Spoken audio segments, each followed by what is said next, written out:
আলু বীজ থেকে সারের কালোবাজারি সহ ধান বিক্রিতে দুর্নীতি নিয়ে যখন বিরোধীরা সরব তখনই কৃষকদের মন পেতে পাল্টা কর্মসূচি তৃণমূলের। আরামবাগে শুরু চাষির দুয়ারে চাষি কথা কর্মসূচি। কৃষক বন্ধু থেকে খাদ্য সাথী রাজ্য সরকারের বিভিন্ন প্রকল্প নিয়ে বোঝানো হচ্ছে।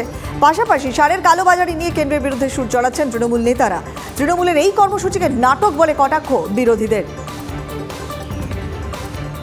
কর্মসূচিতে আমাদের যারা এসছেন তারা অনেকে উপকৃত, অনেকে আবার তাদের কাগজ নাই। তাদেরকে আমরা অনুরোধ করছি আপনারা পঞ্চায়েতের সাথে যোগাযোগ করুন, আমাদের দলের যারা নেতৃত্ব আছে তাদের সাথে যোগাযোগ করুন। মমতা বন্দ্যোপাধ্যায় চাইছে প্রত্যেকেই যেন ওই কৃষকদের জন্য যে প্রকল্প উনি লঞ্চ করেছেন সবাই যেন এটা পায়। আপনাদের দুয়ারে আমরা বলতে এসেছি যে আগামী 2024-এর যে নির্বাচন আছে সেই নির্বাচনে আপনারা মমতা বন্দ্যোপাধ্যায়ের যদি হাতকে শক্ত করেন, করে যদি দিল্লিতে একটা শক্তপোক্ত সরকার মমতা বন্দ্যোপাধ্যায়ের নেতৃত্বে করতে পারেন, তাহলে কৃষকদের জন্য আরো উন্নয়নমুখী প্রকল্প মমতা বন্দ্যোপাধ্যায় তৈরি করে দেবেন। চাষি ভাইদের জন্য যে করতে এসেছিল, সভা করতে এসেছিল, তাতে চাষিরা কি অতটা উপকৃত হয়েছে? আমি একজন চাষি, আমি জানিনি যে খোয়া হয়েছে বলে।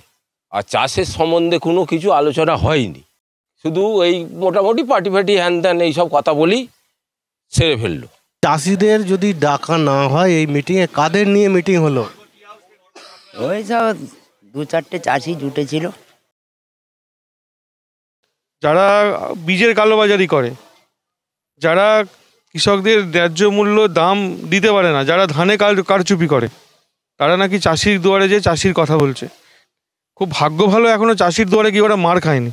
ওরা চাষির দুয়ারে যাচ্ছে না, কিছু তৃণমূল কংগ্রেস নেতার বা কিছু কর্মীর বাড়িতে যাচ্ছে, বাড়িতে গিয়ে ব্যানার টাঙিয়ে দুটো ছবি তুলে পোস্ট করে দিচ্ছে। শাসক দল যা করছে, সামনে ভোট আছে, ভোটের রাজনীতি করার জন্য কৃষক দরদি সাজতে চাইছে।